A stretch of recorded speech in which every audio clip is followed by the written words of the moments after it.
celebramos a Epifania do Senhor. Epifania significa manifestação. Esta festa em que nós comemoramos a primeira manifestação de Jesus a todos os povos gentios, os povos pagãos, representados ali na pessoa dos 3 magos do Oriente. Até aquele momento, o Senhor havia se revelado claramente apenas ao povo de Israel. Com a visita dos magos, vindo do extremo oriente, não se sabe exatamente de onde, né?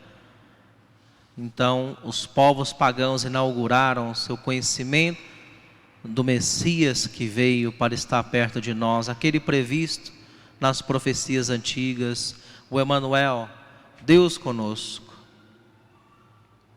Interessante notar as virtudes dos reis magos para podermos imitar também seus bons exemplos.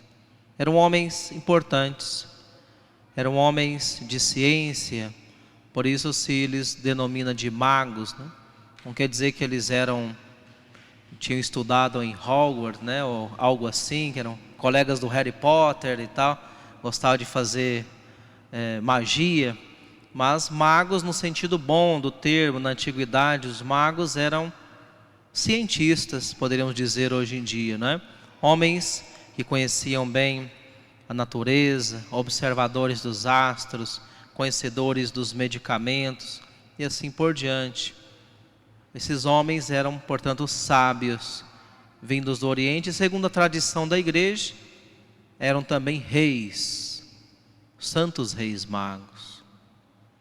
E esses homens, mesmo sendo homens de ciência, mesmo sendo pessoas importantes, não deixaram passar aquele sinal que veio de Deus para eles. Eram homens também de fé, que acreditaram no sinal de Deus através da estrela e saíram do seu conforto, deixaram a sua zona de segurança e empreenderam uma viagem assim bastante incerta, para ver até onde aquela estrela iria os levar. Sabiam que havia nascido um grande rei, um rei divino, mas não sabiam exatamente em que condições iriam encontrar aquele rei. De fato, eles foram guiados pela fé, mas também pela razão. Na vida deles, fé e razão se harmonizam de maneira muito bela. Podemos observar isso nas entrelinhas do Evangelho. Atuaram de maneira racional. Quando eles chegaram em Jerusalém, foram aonde? Foram ao palácio. Claro, se havia nascido um rei, onde nascem normalmente os reis? Nos palácios, né? Na antiguidade, pelo menos. Hoje todo mundo nasce no hospital, né? Mesmo rei, plebeu e tal. Mas antigamente cada um nascia na sua casa. Os reis nasceram nos palácios.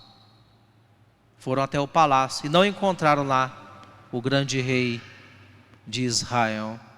Inclusive Herodes, que reinava ali naquela terra, ficou perturbado quando ouviu falar que havia nascido um novo rei. Então ele se sentiu ameaçado na sua autoridade, ameaçado no seu poder, e passou imediatamente a ter medo e ódio do rei que acabava de nascer. Muito diferente da atitude dos reis magos, que saíram com boa vontade, com a intenção de ir adorar o novo rei divino que acabava de nascer. Os reis magos nos ensinam, irmãos e irmãs, a harmonizar tantas coisas que são importantes na nossa vida. No mundo atual existe como essa espécie de dogma profano que quer desvincular a fé da razão. Muitos cientistas bradam, muitos intelectuais hoje em dia bradam em todos os meios possíveis, dizendo que uma pessoa de ciência, uma pessoa que de fato adquiriu conhecimento técnico, não pode ter fé, porque fé é uma superstição, é algo incerto, são fábulas, são coisas criadas para pessoas ignorantes, pessoas que não têm ainda a ilustração da inteligência humana. Uma grande mentira, esse dogma profano do mundo moderno. E olhando para os reis magos, e olhando para toda a multidão de intelectuais cristãos que passaram pela história da igreja e que existe ainda hoje, isso tudo cai por terra, né? Essa grande mentira. Fé e razão são perfeitamente unidas, são perfeitamente harmonizadas, por uma simples razão, porque ambas provêm de uma única fonte, que é Deus. Deus é a fonte da sabedoria e é Deus quem nos doa também a fé para crermos na sua palavra e assim caminharmos com essas duas asas, assim se expressava, né?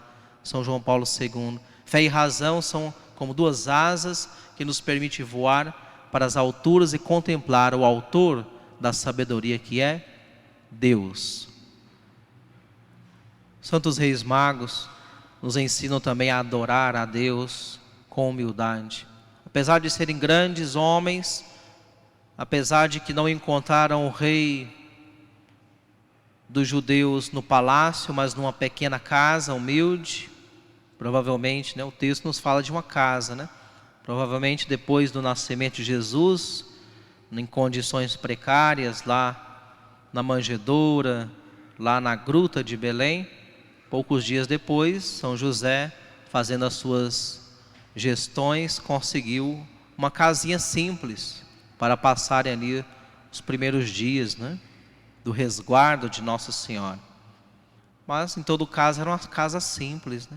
E aqueles homens, mesmo entrando naquela simplicidade, não vendo nenhum fausto externo, vendo o menino com a sua mãe, se prostraram em adoração. Aprendamos também dos Reis Magos a adorar a Deus. Cada vez que nós entramos na igreja, que saibamos adorar o Senhor no sacrário, que Ele está presente de maneira real, viva na Santa Eucaristia. Que saibamos adorar o Senhor participando bem da Santa Missa, com reverência, com piedade, com silêncio, com respeito, e assim estaremos também adorando o Senhor. E quando saímos do templo, quando voltamos para o meio do mundo, que saibamos também adorar a Deus nas nossas atitudes, evitando o pecado, evitando as palavras ociosas, evitando as blasfêmias, para adorar a Deus com as nossas atitudes. E assim, com a intercessão desses santos sábios vindos do Oriente, iremos também receber o prêmio reservado para aqueles que sabem adorar a Deus, para aqueles que sabem harmonizar a sabedoria com a fé, para aqueles que sabem santificar cada ação humana, elevando-a até o cume dos altos da nossa alma, para assim adorar o Senhor. Que assim seja. Creio em Deus Pai Todo-Poderoso,